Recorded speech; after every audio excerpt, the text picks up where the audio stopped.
خۆشحاڵم لە وانەی دووەم خوای گەورە ئەو دانیشتنە و ئەو کاتەی پێبەخشین لە خوای گەورە دەپاڕێمەوە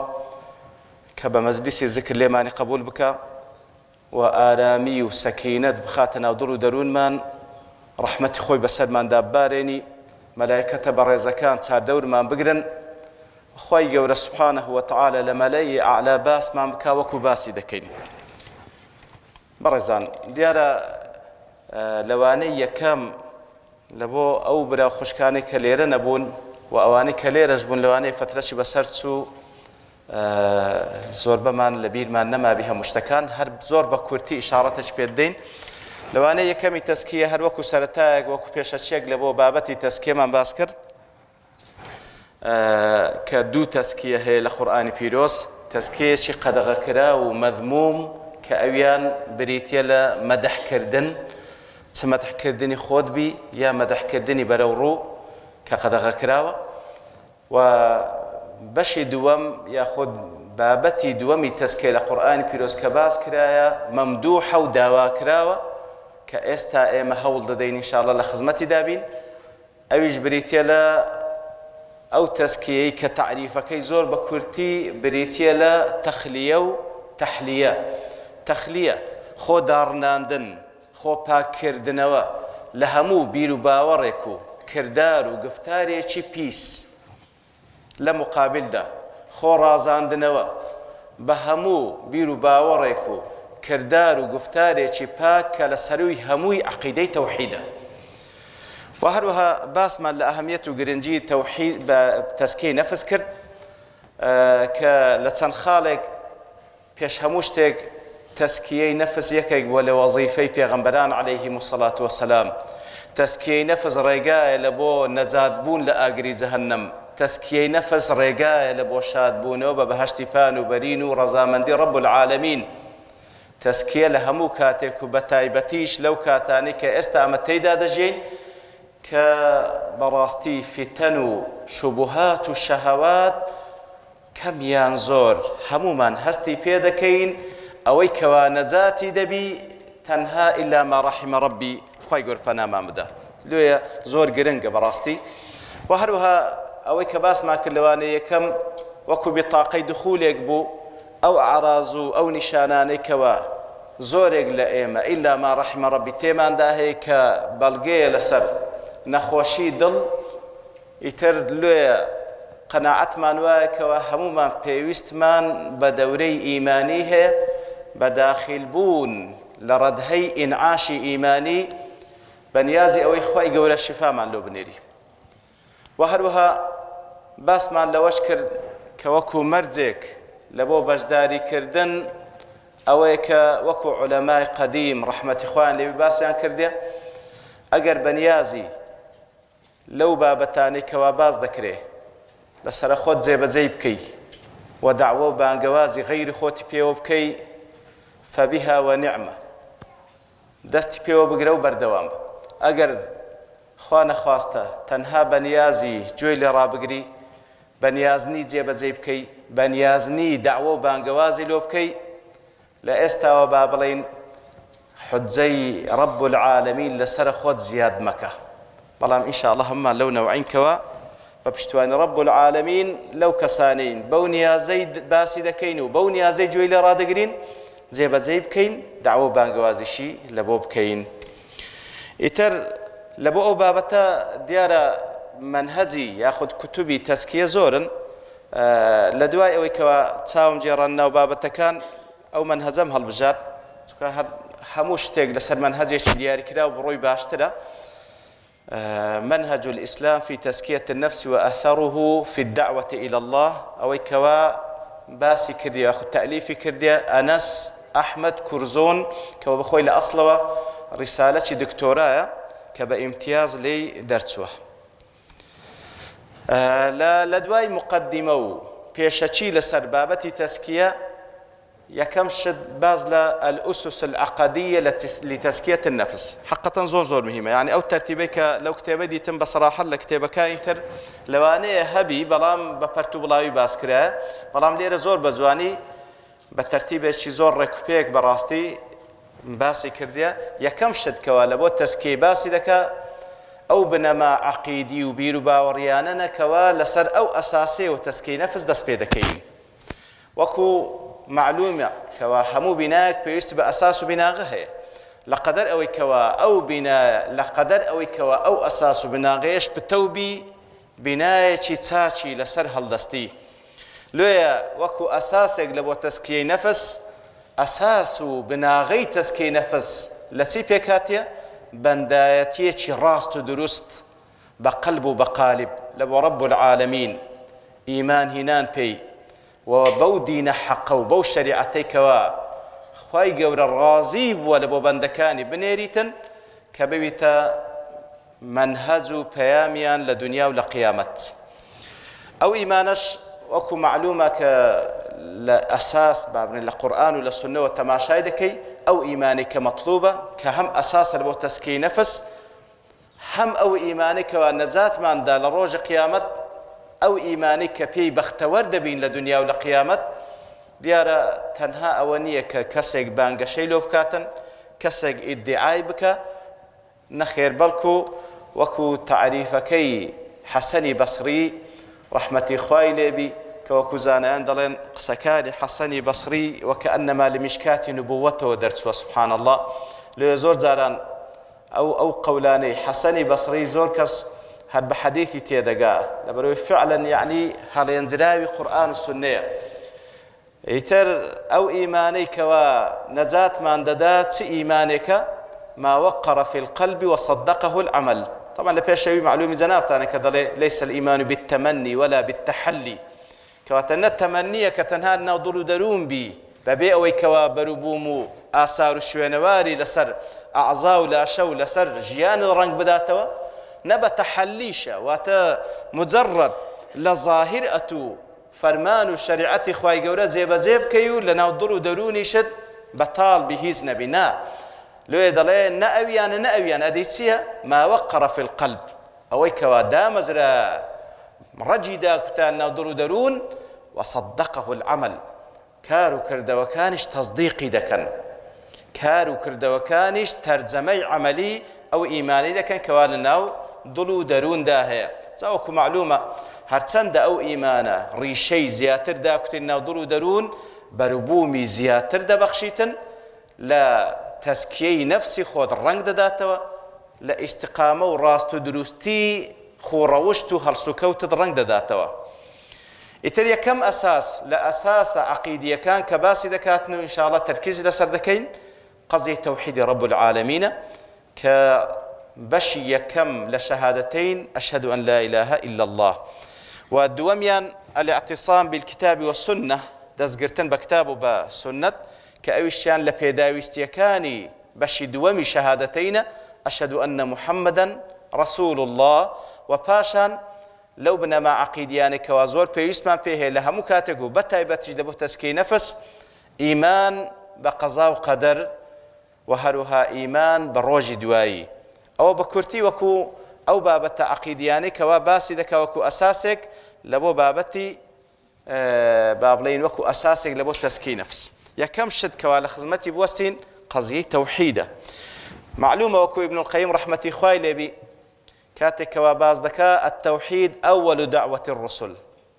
همو بيغمبران بالتوحيد هاتينا ولقد بعثنا في كل أمة رسولا أن اعبدوا الله واجتنبوا الطاغوت أن اعبدوا الله واجتنبوا الطاغوت كواتا نفي وإثباتك لا إله إلا الله همو بيغمبران هاتين عليهم الصلاة والسلام لو يخلشي بانك بكن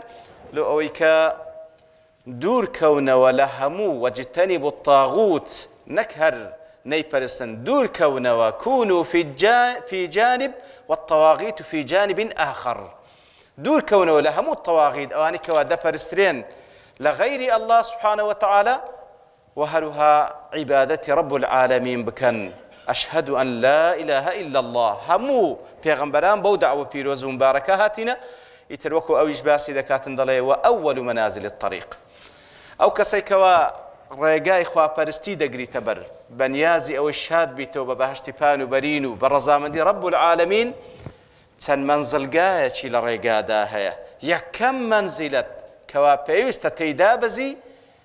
منزلي توحيده وأول مقام يقوم فيه السالك إلى الله تعالى يكم مقامه معناه ونية كدلين يكم مقام يكم منزل جاء ليرة ذاك تواب وأزدست مقامي ديك أو بزيد لنا بلكو يصاحبه حتى وكو دمري لقالتي قضية توحيد هلو كاتي كوا دستنا ودرو درون لقالي دبي وبردوام دبي حتى وكو لسري دمري هر أو إيمانا شكوا بكالشي دي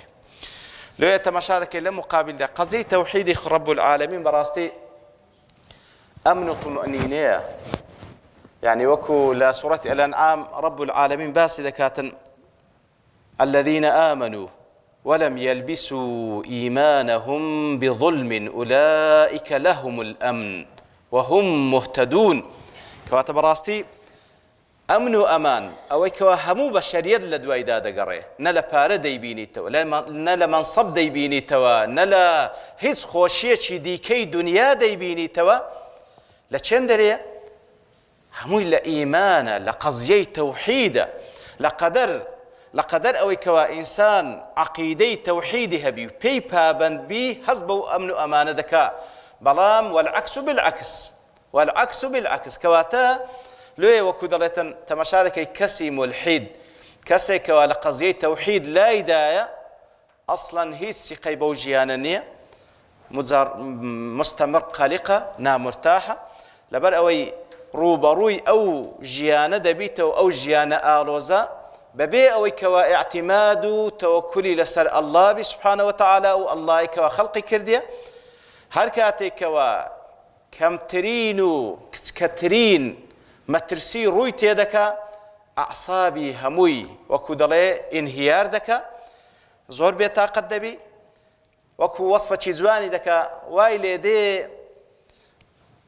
كريشة في مهب الريح سبحان الله إتر وكو براموسيشي لدي لبر هواي دابني سهوايا تشيش روجي تشي زور بابلين عاصفة ببابيتن دبي أو براموسة تسيلي بيتن بس لا يقدا بروا كو سري لي بالشيوه لويا أو كساد دائم القلق والحيرة ببردوامي قلقة محيرة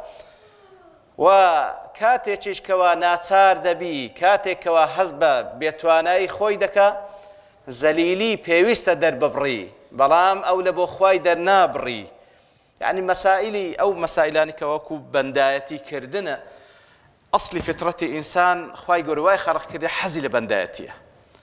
پێی خۆشە قووەتێک هەبی سەرچاوەیەک هەبی دەسەڵاتێک هەبی زەلیلی لۆ بنوێنی ملکەچی لۆ بنوێنی ئیعتیمادی لەسەر بکە تەوەکولی لەسەر بکە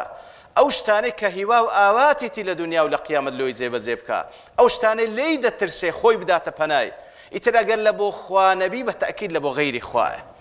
ئەگەر لە بۆ خوا نەبی بە تەئکید لە بۆ غەیری خوایە ئیتر لە کاتی بێتوانە و بێدەسەڵاتی کەسی مشریک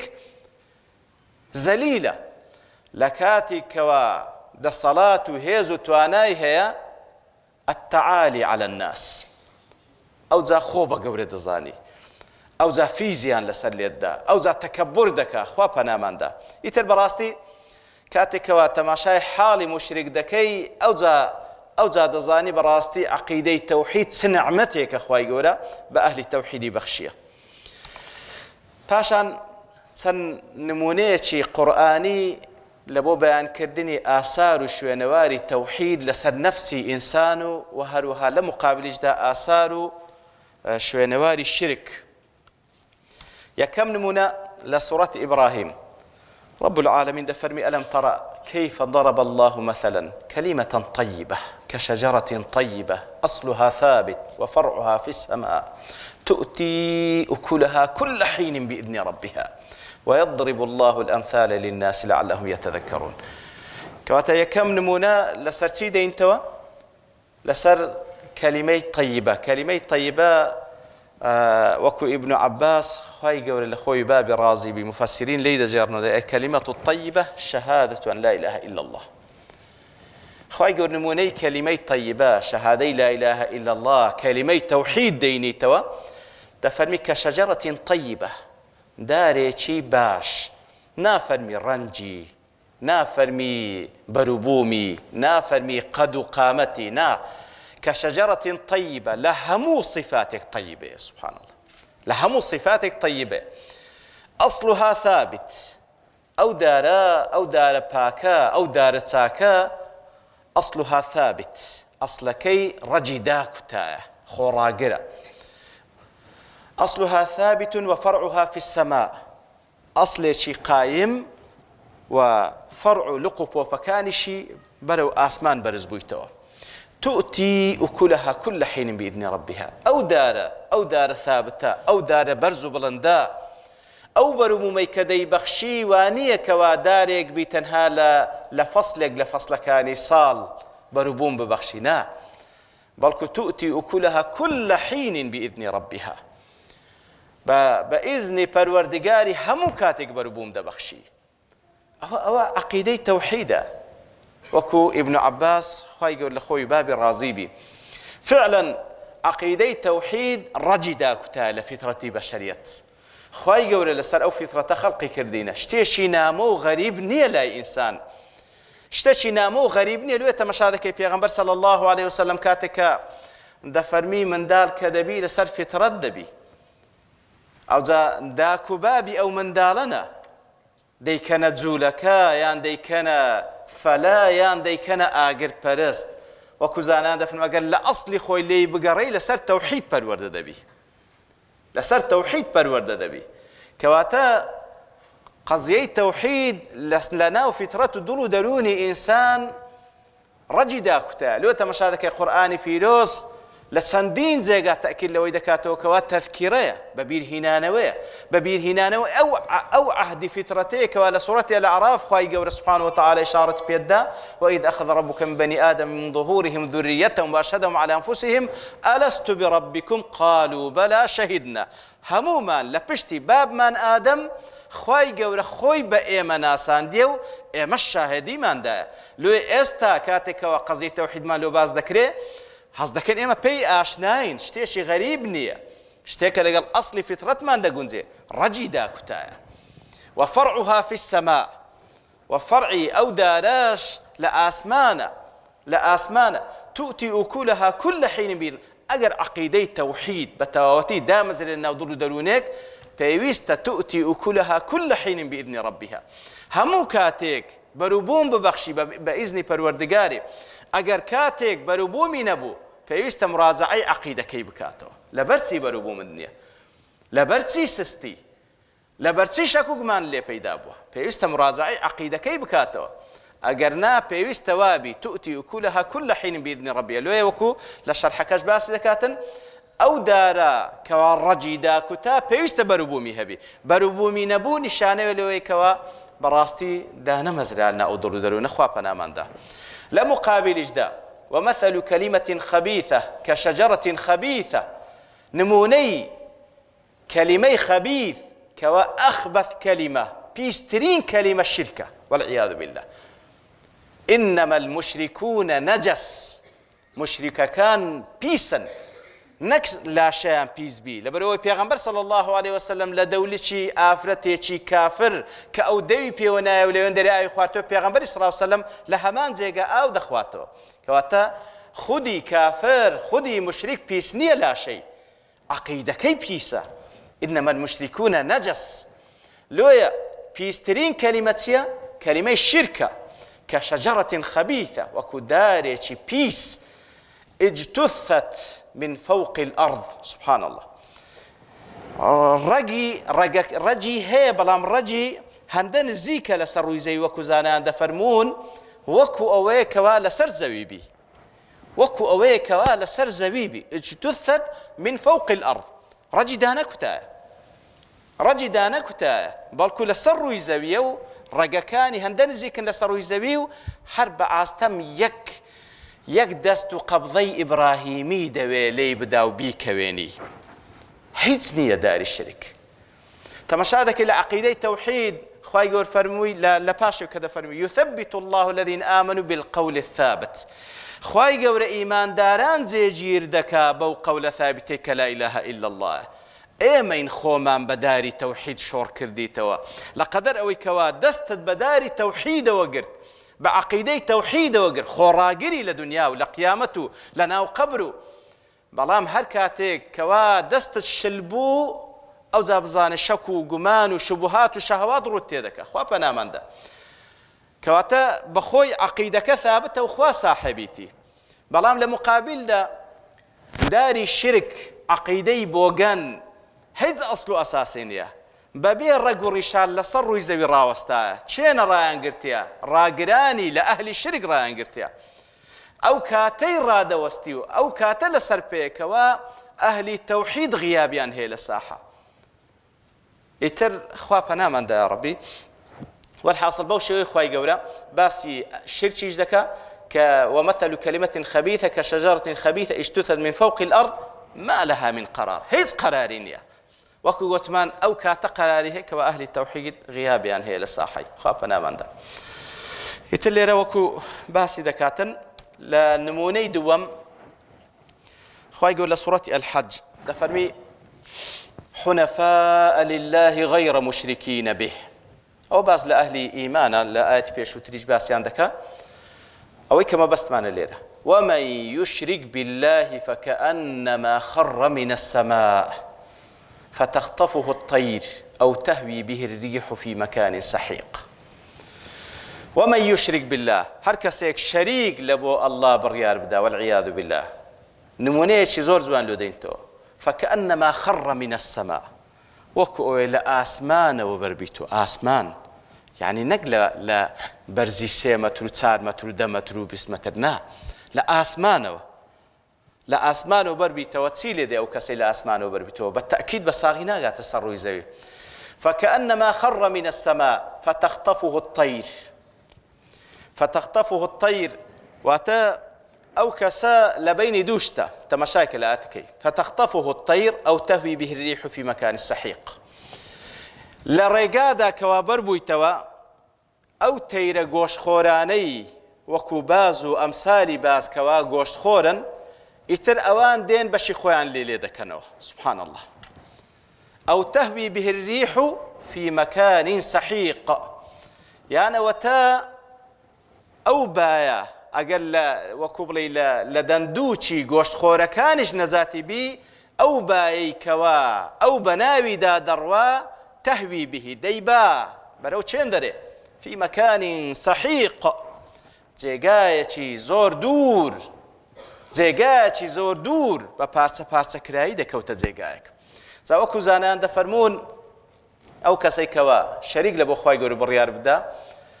فتخطفه الطير أو تهوي به الريح سبحان الله ئیتر لەبەینی شەیطان و لەبەینی هەوا و ئارزووی خۆی لەبەینی شەیطان و لەبەینی هەوا و ئارزووی خۆی فتخطفه الطير والله أعلم زۆرێک لە زانایان زیاتر ئەوان بەوەی لێکداتەوە هەوا و ئارەزووە هەر ڕۆژێ لەسەر داوە چییە هەر ڕۆژێ مەیلی بەرەو شتێکە هەر ڕۆژێ ڕەنگێکە هەر سبحان الله سەباتی نییە ئەو تەهوی به الريح في مكان سحيق یان شەیطان دەیبا بەرەو جێگایەکی دوور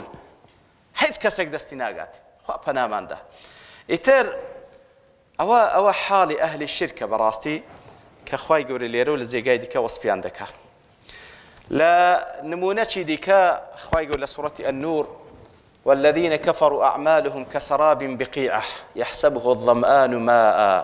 كسي كافر طبعا لبيشوي باسي أهل توحيد دكاتا كمعلومة لسورة النور باس لنور دكا باشان أو نور لتشي بدي دكري زياتر في بيوت أذن الله أن ترفع ويذكر فيها اسمه يسبح له فيها بالغدو والآصال رجال لا تلهيهم تجارة ولا بيع عن ذكر الله وإقام الصلاة وإيتاء الزكاة إلى آخره لو يدري باسي عندك كوا فعلا أوانا كوا لسر عقيدة توحيد إنه أصل عقيدة توحيدش بيوانكن آفرتانكن كوا براستي لعبادة لمالكان خواخوان دبينوا والذين كفروا أواني كوا كافرا كارو كردوكان ينكوا كارو كردوكان كسراب بقيعة وكو سرابك كوا لدور ودبين دري همان ديزاين سراب كاتك كوا لبيابانك دابروي كاتك كوا تماشاي دور دكي وكو أوديت بيش ساوت هر برو هر نايجيه كسراب بقيع يحسبه الظمآن ماء أو كواتيني بي واتد جوا آوي لدياره بلام حتى كدقات أو زيجاي كوا أو تساور وان بآوي تدابي حتى إذا جاءه لم يجده شيئا حتى دقاتي كدقات أو زيجاي نابين هيش تشتدابي خوز قهر أو هابي هناسي سار بيونا جيشتابي نا ووجد الله عنده فوفأه حسابه لوين دردبيني الله سبحانه وتعالى تساورواني دكاو حسابي لقلك والله سريع الحساب الله سبحانه وتعالى كاتك حساب دس بيدكا زور بخير أي تواوي دكا وكل إمام علي دا برسن خواهي لرازي بخواهي قولة كو حسابي بندكاني دكا هموي بيك ولا يك روج دا دفرمي أدي كول يك كاد دا هميان بيك ورزق دا بهماشي وش هموي بيك وحساب دكا خواهي قولة سهل بكال سرهم لاكن إيتر زانا عند فرمون أو دو نمونة طبعا لآتي دو أتريج نمونيش كانوا دينتو نمونية كم دليل بو سركردكاني قمرائية سركردكان بو كارو كردواني كديكن واتي دقن أو تساورواني عندك أو داني تساورواني عندك بلام كاتك كدمرن أو زاد زار نكهر أو داني نبو حسابش تندش تساورواني عندك مصيبتش زور قوريه وكخواي يقول لسورة الكهف ده فرمي قل هل ننبئكم بالأخسرين أعمالا الذين ضل سعيهم في الحياة الدنيا وهم يحسبون أنهم يحسنون صنعا زور مصيبتي شي قوري كاتواتي بكاري شي تاق دكي بلام دوالود بديار كي وتتسنبه الله دا تسوبوي فرصتك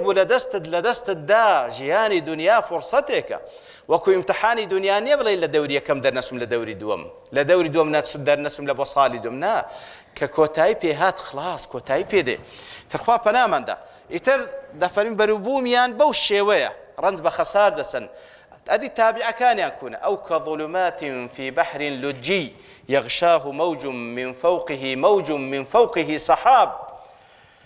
لناو تاريك أيضا لناو بحر زور قول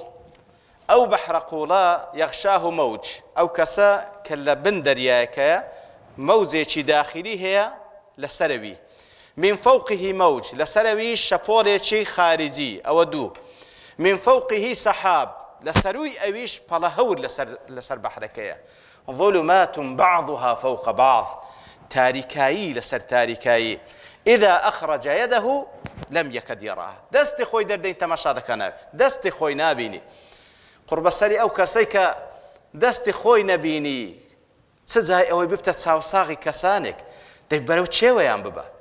خا بنام ده إذا أخرج يده لم يكد يراها ومن لم يجعل الله له نورا فما له من نور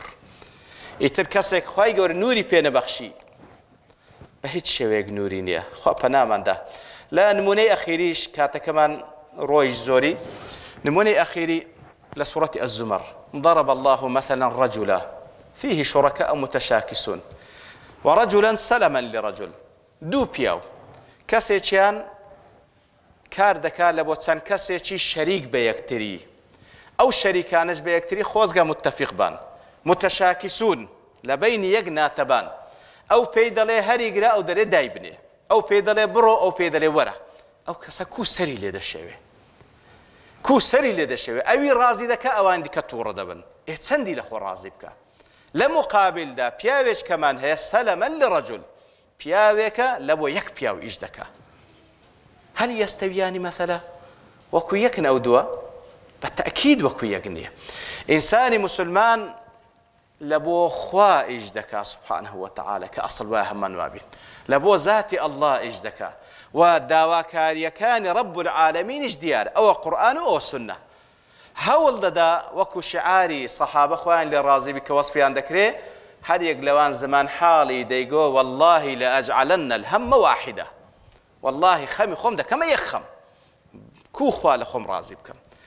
أو ذا تشيلم رازية تشيلم رازينية تشي تبرام لي دكا تشي بالبشتيم دكا هيز مشكلة يقنية مع العلم متأكيد يجبه والله كاتك لبو خوا إيش دكي كاتك خود يقلا دكيوه ببي ويأتو داواي بكي ناش بداوا كاري توبي كاتك كخوالد رازي دبي ضلي أو خلقش لبوتو ديه خواي قورا قبولي لو دادين لسروي زوي خواي قول لوام من بجميري يتر ديارة بابتي ترزورن لو بابتا عقيديانا بلام لبر توابوني كاتو زياتر سرطان اشينين بأنبي تماي ملل خوي قالوا ما لبكا أو عقيدة توحيدة بتواتنا ودرو درون من دامزره وما لبكا كبمعنى كلمة موحد بين لدلو درون لقسو لكرد وكان من خوي قول لزمري موحدين بماجميري لقل أوان بماجيني لقل أوان بمانمريني وهروها لجير آلاي توحيد لخزمت پیغمبر صلى الله عليه وسلم حشر من بك وصلى الله وسلم على نبينا محمد وعلى آله وصحبه أجمعين وآخر دعوانا الحمد لله رب العالمين.